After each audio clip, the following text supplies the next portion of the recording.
Christel, and I graduated from university at the end of 2019. As a fresh graduate, the coronavirus pandemic has carried a specific set of anxieties into my life. With many sectors temporarily shutting down and most continuing ongoing shake-ups, news reports have speculated that for my peer group of early 20s just starting out on their career paths, ramifications may be the most extensive. It's hard not to panic. Instead of suffering an unhelpful and never-ending inner dialogue with my own fears, I decided to sit down with some people in the same position as me. This was done, of course, in a very trendy, oh so 2020 fashion of video chat. Hello Halima! Hey Christel! Hello! Hi Christel! I hope I haven't disrupted your busy lockdown schedule. No, not really. If you can remember back to the beginning of 2020, back in January, what were your plans for this year, for yourself personally, at the beginning of the year? It was kind of like a tough time already. I was going into my final year, I was in my final year of uni. A bit of uncertainty, and I just remember it being really cold January and pretty miserable, as usually English winters are. At the end of 2019, I was like, oh, I want to make another short film in 2020.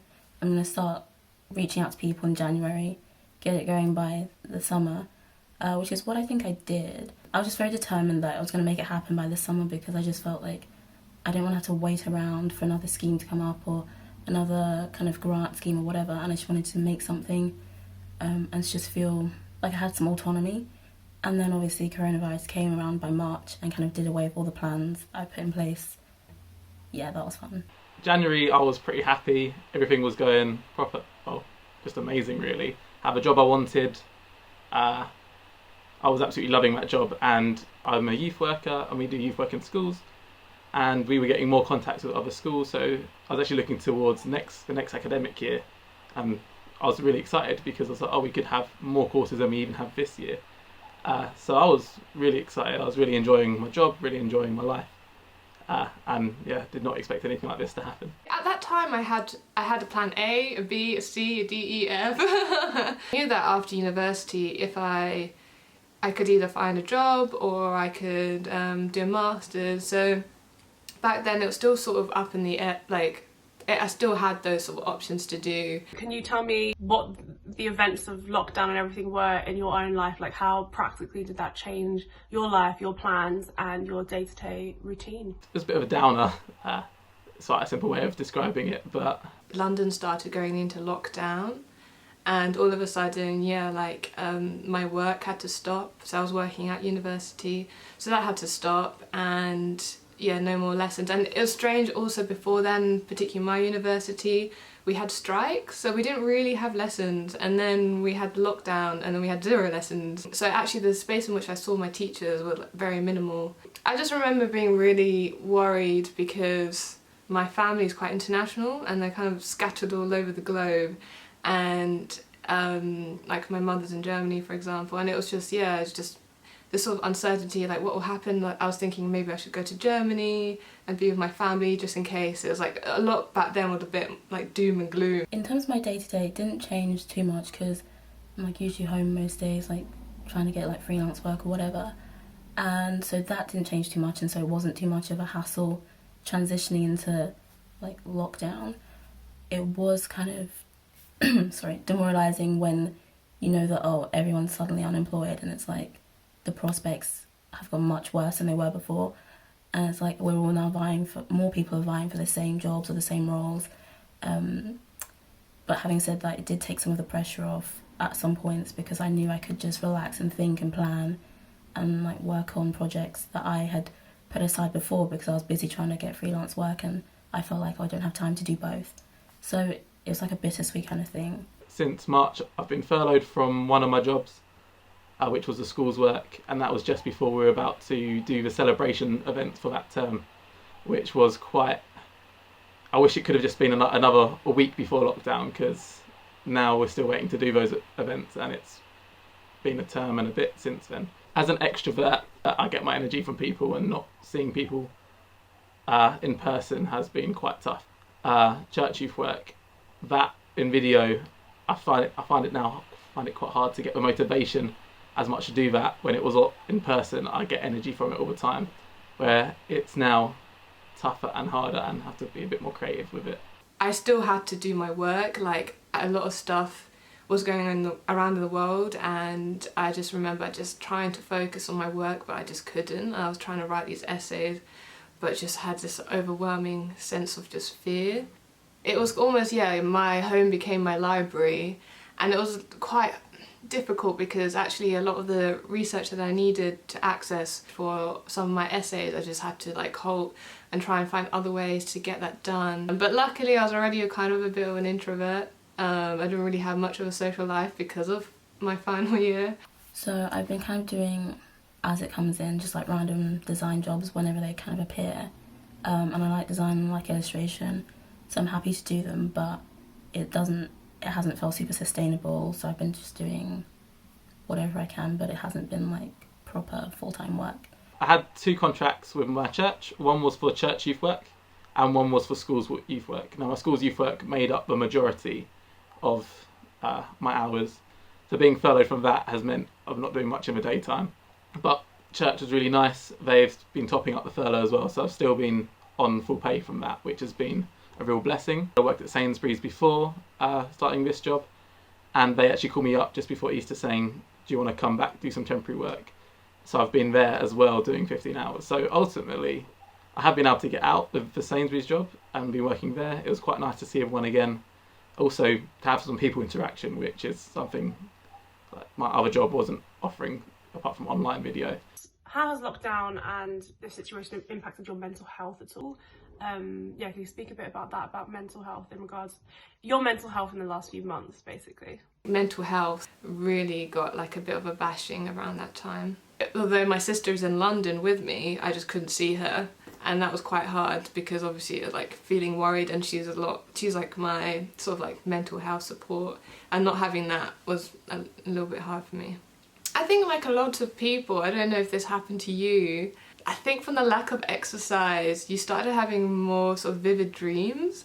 That definitely happened to me. I couldn't really sleep at night, and my body, because I was just constantly on the laptop, I was just in my room, not really going out to exercise because I was too scared to go on a walk. My housemate was just like working as well, so we didn't really talk much. It was really just quiet, not really leaving the house.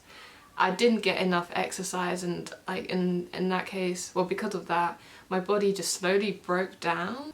So my physical health was pretty bad, and of course mental health. I was happy to get some time to just relax and think and plan, but it's also sad knowing that so many people are unemployed and don't really know how they're gonna kind of transition out of that. I figured out I would like designing for books, maybe movies, maybe album covers, so I've kind of narrowed in what I want to do as well, which has been helpful. So my own life has been interesting. So I've had some family things go on as well, which haven't helped being in lockdown, where you're confined to your house.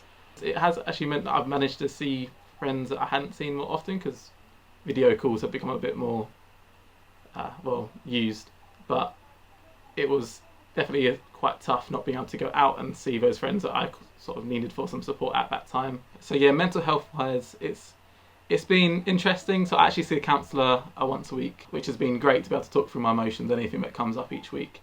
But the main sort of thing that's affected me is motivation, because again, all of my stuff going to evening predominantly. Just mornings, I've not been doing anything productive. Not actually, like 2 days ago, I didn't get out of bed till 8 p.m, where I forced myself to go for a walk before going back to bed.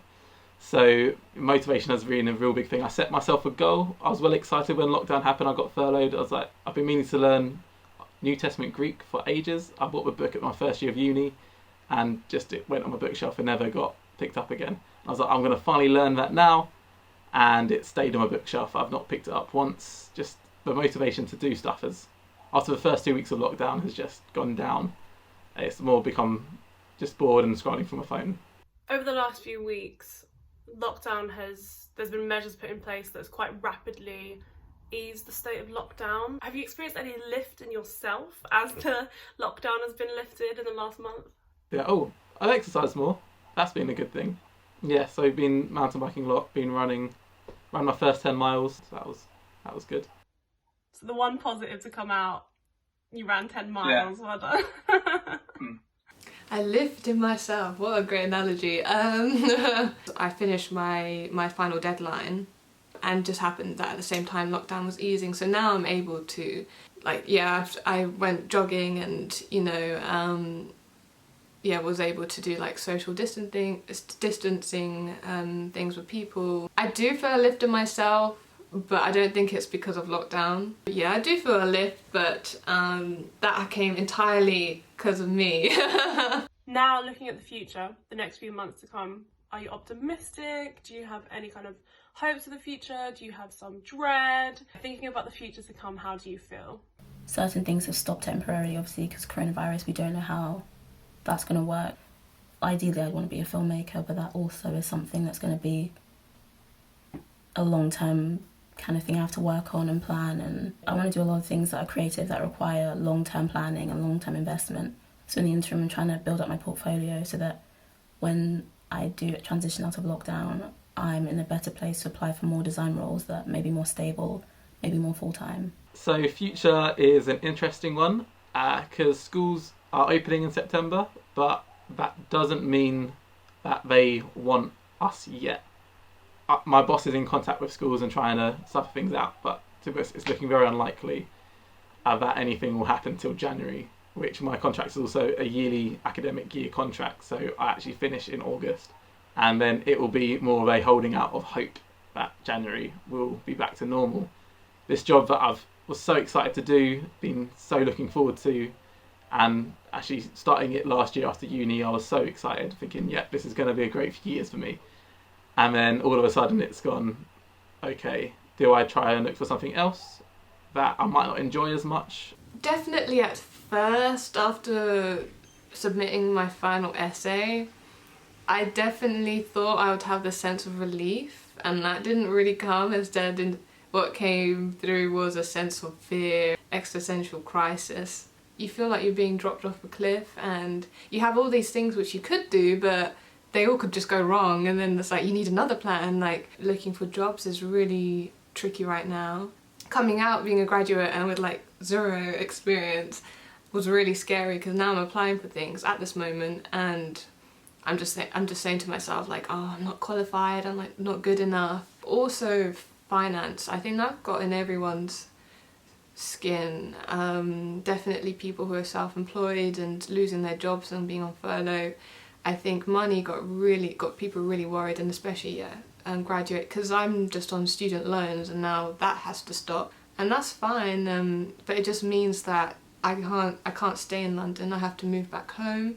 So it took me a while to kind of sit myself down and just say to myself, like, whatever happens, I'll just make it the best I can do, like, in that situation, and I think that kind of mindset helped a lot. Always nice to end on a positive note. My own thoughts and feelings have definitely been validated, but what I wasn't expecting was a slight sense of optimism. Perhaps it's my generation's ongoing practice of self-care, but it does seem like we're searching for the silver lining in things, or at least searching for a positive spin. Although there will undoubtedly be many obstacles to come, it seems like it will be best to just tackle them when we arrive there, instead of fretting over whether or not we'll be able to jump high enough to cross them. Thank you so much for watching.